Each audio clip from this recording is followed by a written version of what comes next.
What's up, Rockstars? Today I have a huge video for you, but we're going to try and zip through it and go through quick so you can get your information and get out. There are big new campaigns. There are campaign announcements that I want to show you more details about. 500 plus minis. We have lawsuits going on. We have campaigns that could be very much improved. I'll show you how they could do that. There's a ton here for you. So let's just jump right in.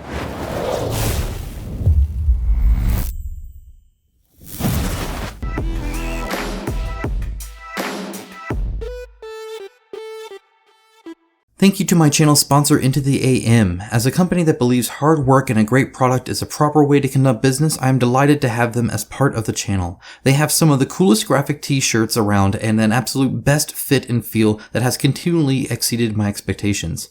With new shirts arriving all the time and other products like boxers, hats, and even a monthly shirt club, I wholeheartedly recommend them to you. Check out the link in my description of this video for an exclusive 10% off everything they sell. Now, as always, a huge shout out to my patrons and YouTube members. It is because of their financial support that I'm able to make videos just like this for you guys every single freaking week. So if you appreciate that, if you appreciate what I do here on this channel, and you can give even $1 a month, there's a join button down there as well as the link in the description to Patreon.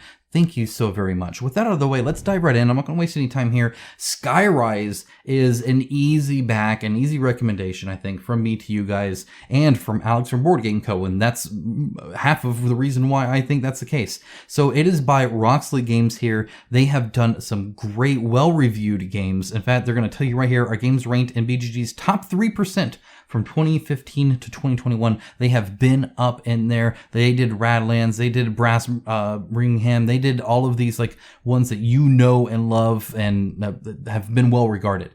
Now, what is this game? It's kind of like an area control game or a spatial control game, I think is actually how they kind of mentioned it. But you're essentially building buildings and trying to build the highest one. But look at the freaking 3D board here. Look at how unique that is. It's a great, well-run campaign. They have this shot right up front. And then, of course, they have, boom, the price is $75, or you could even get it for as cheap as 50, but everybody's doing the same. $75 in today's age is like nothing. It's a controlled scope. I very much appreciate that. We'll see if things expand, if they add a whole bunch of expansions and it gets to be like $400, $600.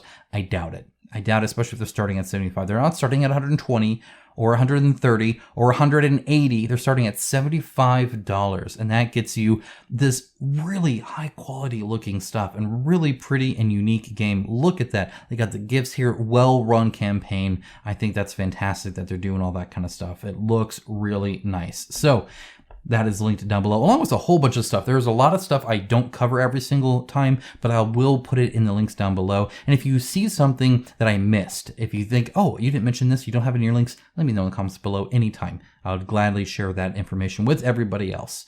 Okay, moving on, we also have Ancient Blood original soundtrack. This is essentially to get more funding for Ancient Blood, their last Kickstarter here. This is Darkgate Games.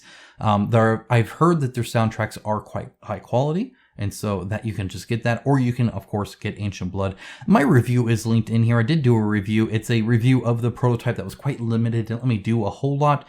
The biggest thing for me was how much the different factions of vampires stood out as being different and unique and not something I kind of used to, or you're kind of used to. I thought of it kind of like a Legacy of Kain kind of thing. It was that kind of style. If you've played that old game, you know what I'm talking about. Like when he goes into the future and then like he sees all the different factions and how the vampires, kind of like evolved in different ways. Anyway, whatever. That's too nerdy for you guys probably. But no, seriously, that was a standout, and the kind of big epic moments you can get when you open up windows. So in this game, you can like have guys follow you into this big room and they can smack a window and let the light in and it instantly kills everybody. Feels very satisfying there. So those are kind of the big standouts for me in that, my experience with that. But there's a ton of reviews and stuff down in the description of this Kickstarter, which I have linked down in my description of this video. Next up, we have The Pit, Achieve the Power. This has 6,000 funded from 73 people, 14 days to go. They need 46,992. I don't think they're going to get it, so I'm going to offer some advice. First of all, that number is expecting, because they have essentially one thing. They have the core pledge, and then they have the retailer pledge that only one person has backed. So for the most part, and you can assume this, people are just backing the core pledge at about $94. That's about 500 people backing it before it even funds. And then of course the stretch goals on that. I think some of the stretch goals involved expansions, but you can't put that money in yet, so you don't get it, so you don't... It's always a chicken and egg kind of thing with that. It's like, if you're going to make a realistic thing, you need to be able to essentially just be like all in and be like, here, it either funds or it doesn't. This is what we're offering. You can put in the funds or not. Or you kind of play the fake fund goal and then just try and get there. You have to kind of pick one or the other, though. I think they're kind of trying to, like just have icing and forgot the cake or something like that. I don't know. That's a bad metaphor. You get what I'm saying, though. They are definitely investing in the game. The rulebook is listed like right up front, and this is like a legit rulebook. Where is it at? It's like right up here, right here. It's graphically already laid out. It's quite thorough. You can take a look at that, and they've put in a lot of effort into their game. But notice this shot of like everything you get, how small it is compared to something like this, where this is what you see there. I mean, you can kind of see the clear difference. There's no GIFs and stuff like that here. You have a big long list of this kind of stuff, which gives you like some information about the people, but I need more gameplay, and they do have that. It's just, it takes a while to get there, right? So what I'm going to focus on here, though, because I've mentioned it several times, and I want to show you exactly how easy and what I mean when I say this. But the miniature renders aren't very good. One of the things I said all the time with Skyrise, and one of the things, if you actually pay me to consult on your campaign, I will tell you this, but you need to make it look beautiful. You need to show it in its best light. And that doesn't mean fake it. It just means don't actively make it look bad, right? Like this low contrast, poor color just doesn't look good. So I'm going to give you an example. I'm going to open up Photoshop here, and you're going to see my terrible Photoshop skills here. And what I mean by that is it's unorganized. I have ones that are organized by, like, they have a whole bunch of folders and subfolders, and they're all, it's nice. This one is not. This is like 4 years in the making, was just layer, or whatever. I make them real quick. So, and that's what I'm talking about. This is real quick. So I had a Shield unboxing. I found this really cool picture that they took of their render. It's like really up close, and it's a focus on this really cool face that this chick has. It's an awesome mini and an awesome picture of that. And they went ahead and did a very high quality long form render. Well, it takes a little while to actually render it out. That's how you get this kind of really smooth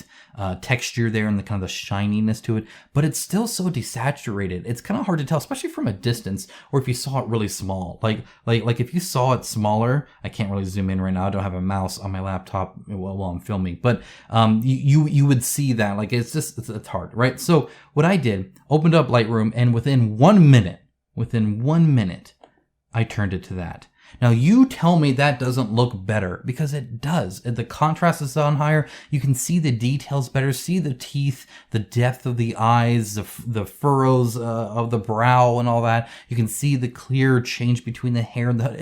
It just looks better, especially smaller, especially zoomed out, especially gotten quick at a glance. It's just more in your face. It just, again, 1 minute in Lightroom did that. You could, if you don't even own Lightroom, buy it for a month, and then take the minute it takes to move some sliders around on shadows and whites and highlights and contrasts and all that kind of stuff, and maybe even some tinting colors or whatever on each of these minis. It would take you a day to do, and they would look better. Now, there's all sorts of other graphical stuff at play too and stuff like that, but at least the miniatures, the stuff that a lot of people are very focused on, and something that you are too with how big these miniatures are in the image, just makes it look better. So that's something I see all the time, and I just wanted to kind of share that with the classroom, I guess. A little pro tip from the King of Average.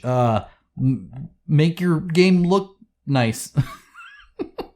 This is linked down below, of course, and it does look like a legit game. I think if they put a little bit more polish in the presentation, it could do quite well, and maybe the structure of it.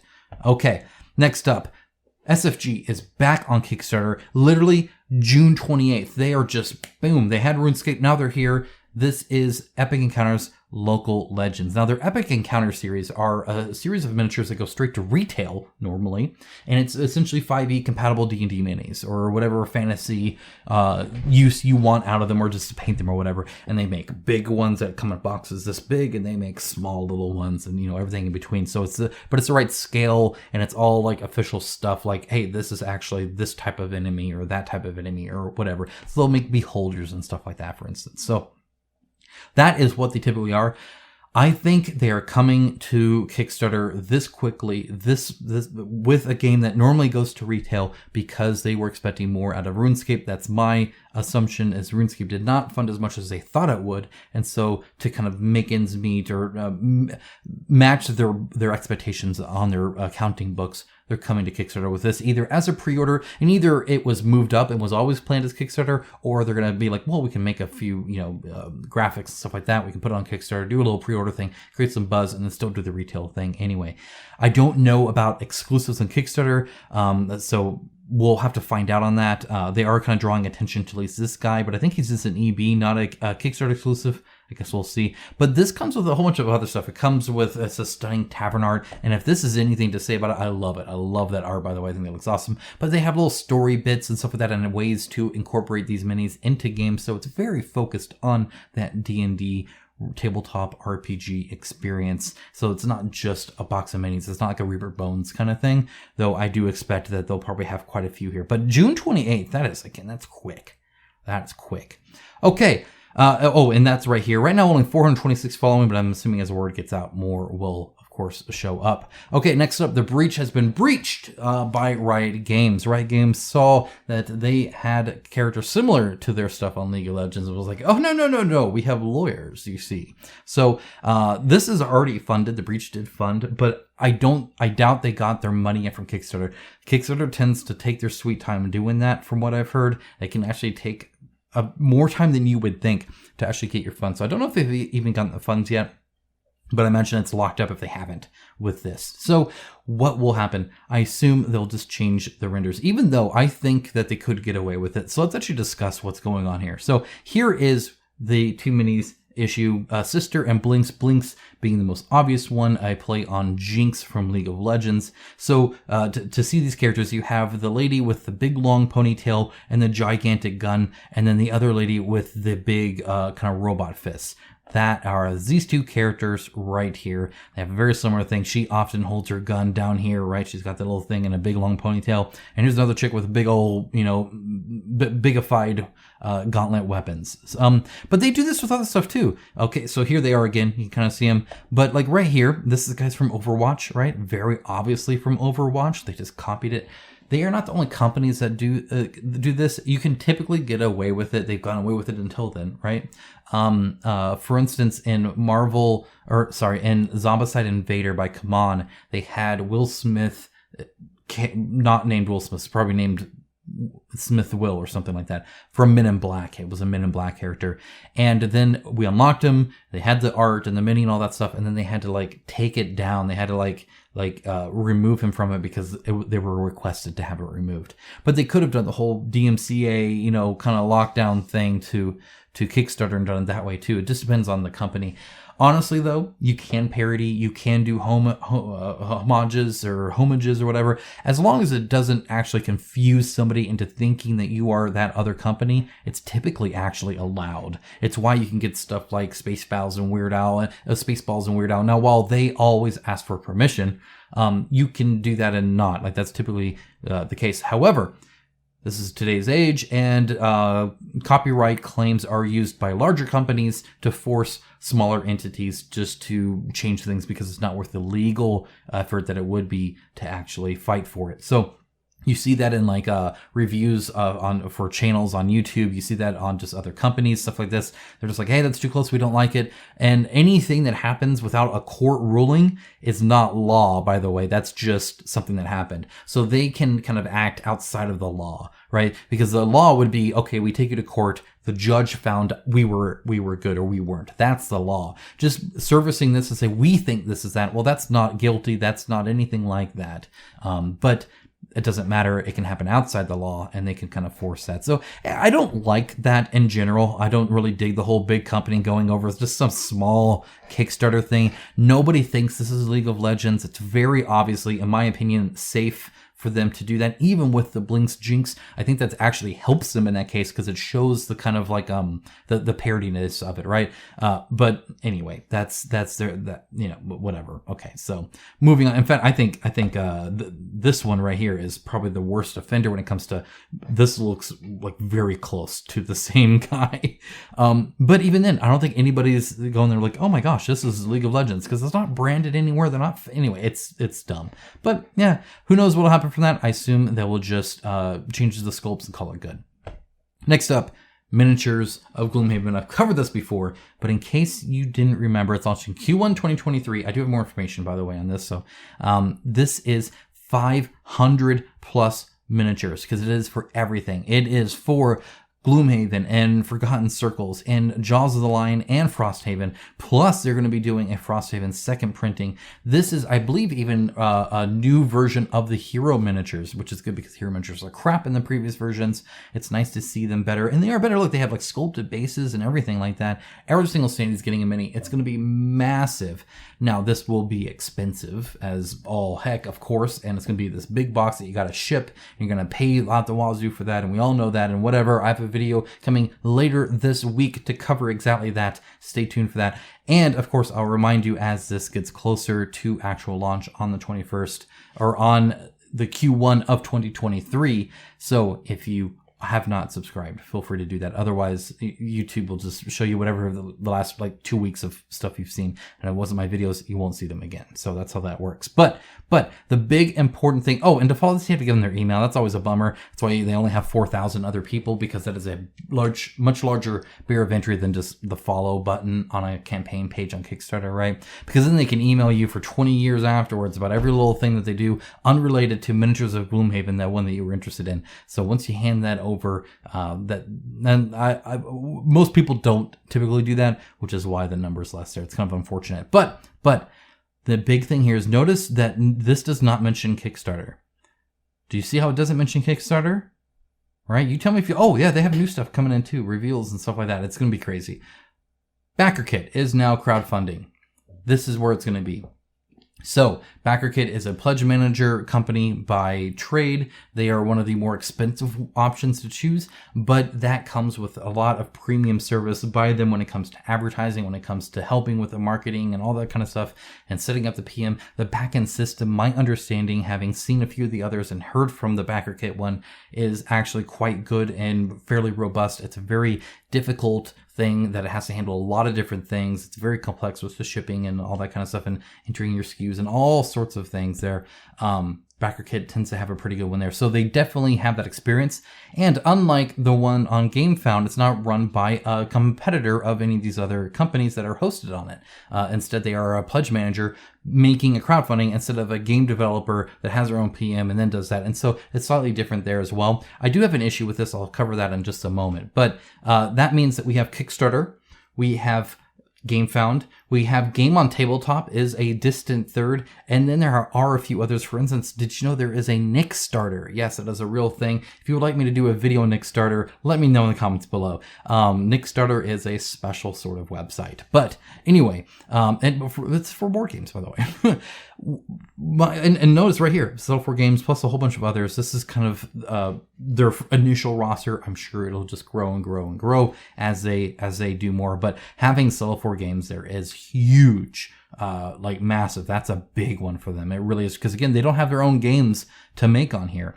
Now, one of the issues I have here, oh, I guess first a positive. So they have a philosophy, and it's better every time, and you can click on philosophy and read more about it. But it really is, I think, a smart saying. I've heard it said before, but essentially it's not about being perfect. It's about being better, because if you are trying to be perfect, first of all, you never are. Nothing ever is. You're perfect today is not the perfect of tomorrow. In other words, if I had made the perfect YouTube video for me in 2019, well, now I'm better at it. So now my perfect video would be better, right? And so you just want to keep improving, keep that kind of constant improvement, that CI philosophy, and that's what they're going for. So I did that.